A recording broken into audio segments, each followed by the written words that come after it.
Hello friends, काजल chemistry study में आप सभी का स्वागत है। अगर मेरा वीडियो आप सभी को पसंद आए तो एक लाइक कर देना और अभी तक आपने मेरे चैनल को सब्सक्राइब नहीं किया है तो प्लीज़ सब्सक्राइब कर लेना। आज की इस वीडियो में मैं लेकर आई हूँ कि जब कार्बन डाइऑक्साइड गैस धातु हाइड्रा ऑक्साइड से अभिक्रिया करेगा तो क्या होगा। ठीक है, तो चलिए शुरू करते हैं आज का वीडियो। तो सबसे पहले देखते हैं कि धातु हाइड्रा ऑक्साइड होता क्या है।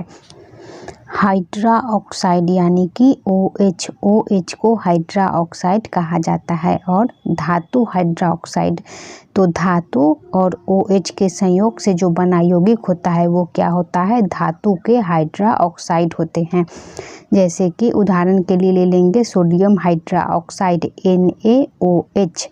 तो NaOH क्या है, Na जो है वो धातु है और OH हाइड्रा ऑक्साइड है, तो ये एक धातु के हाइड्रा ऑक्साइड हो गया। ठीक है, धातु और हाइड्रा ऑक्साइड के संयोग से जो बना यौगिक होता है वो धातु के हाइड्रा ऑक्साइड होते हैं और धातु के हाइड्रा ऑक्साइड यौगिक जो होता है वो क्षारकीय प्रवृत्ति का होता है।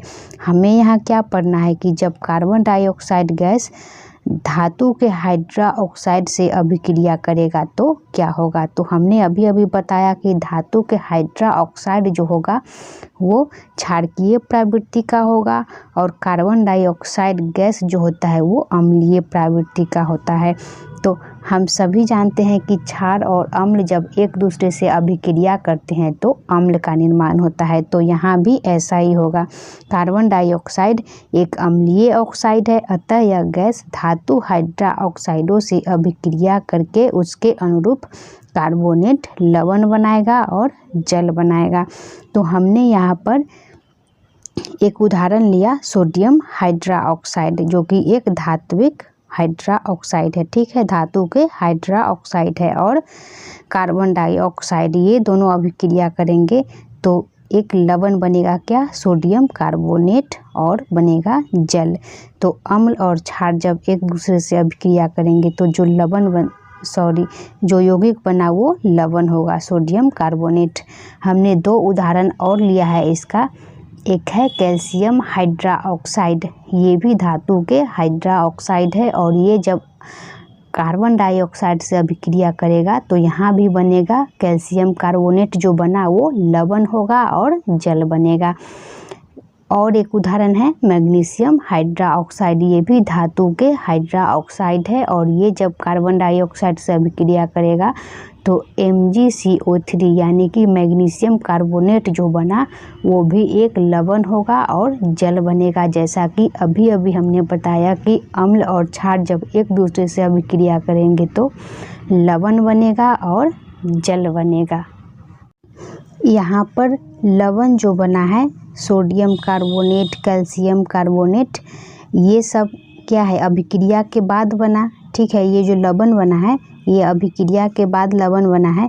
अगर इसमें और देर तक हम अभिक्रिया कराते रहेंगे तो धातु के कार्बोनेट जो है ये सोडियम कार्बोनेट, कैल्शियम कार्बोनेट, इसमें हम और अधिक देर तक अगर अभिक्रिया कराते जाएंगे तो ये कार्बोनेट जो है वो और अधिक कार्बन डाइऑक्साइड और जल से अभिक्रिया करके धातु के बाइकार्बोनेट बना देगा। पहले क्या बनाया था, धातु के कार्बोनेट लवण बनाया था और अब क्या बनाएगा, धातु के बाइकार्बोनेट बना देगा। जैसे कि हमने यहाँ पर भी दो उदाहरण लिया है। ठीक है, सोडियम कार्बोनेट जो कि हम लवण बना था, पहले अभिक्रिया में जो हमने उदाहरण लिया था सोडियम कार्बोनेट, ये लवण जो बना था और इसमें और अधिक देर तक हम अभिक्रिया कराते जाएंगे तो ये और अधिक कार्बन डाइऑक्साइड और जल से अभिक्रिया करके धातु के बाइकार्बोनेट बना देगा जो कि जल में विलय होता है, यानी कि ये जल में घुल जाता है। ठीक है, और एक दूसरा उदाहरण हमने लिया सोडियम कार्बोनेट, ये भी लवण है जो कि कैल्शियम हाइड्रा ऑक्साइड और कार्बन डाइऑक्साइड अभिक्रिया करके जो लवण बनाइए सोडियम कार्बोनेट, अगर इसमें हम और अधिक देर तक अभिक्रिया कराते जाएंगे तो ये और अधिक कार्बन डाइऑक्साइड और जल से अभिक्रिया करके कैल्शियम बाइकार्बोनेट बना देगा जो कि ये भी जल में विलय होगा। ठीक है, फिर क्या होगा, ये जो धातु के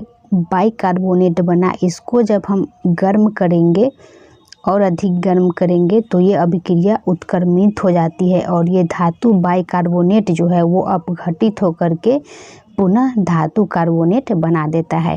पहले क्या बना, हमने पहले अभिक्रिया में बनाया था धातु के कार्बोनेट, और कार्बोनेट को और अधिक अभिक्रिया कराकर बनाया धातु के बाइकार्बोनेट, और धातु के बाइकार्बोनेट को अगर हम गर्म करेंगे तो ये भी अपघटित होकर के फिर से यानी कि पुनः धातु के कार्बोनेट बना देगा और जल बनाएगा और कार्बन डाइऑक्साइड गैस बनाएगा। ठीक है, हमने इसका भी एक उदाहरण लिया, ये कैल्शियम बाइकार्बोनेट। ठीक है, ये अभिक्रिया ये जो अपघटित होगा तो कैल्शियम कार्बोनेट बनाएगा, जल बनाएगा और कार्बन डाइऑक्साइड गैस बनाएगा।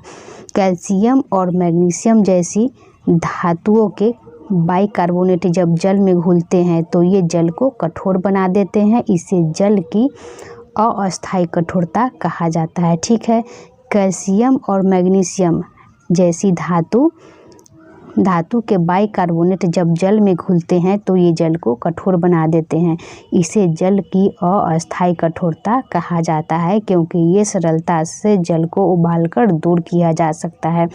इसे जल की अस्थायी कठोरता इसलिए कहा जाता है क्योंकि इसे सरलता से जल को उबालकर दूर किया जा सकता है। ठीक है, ओके।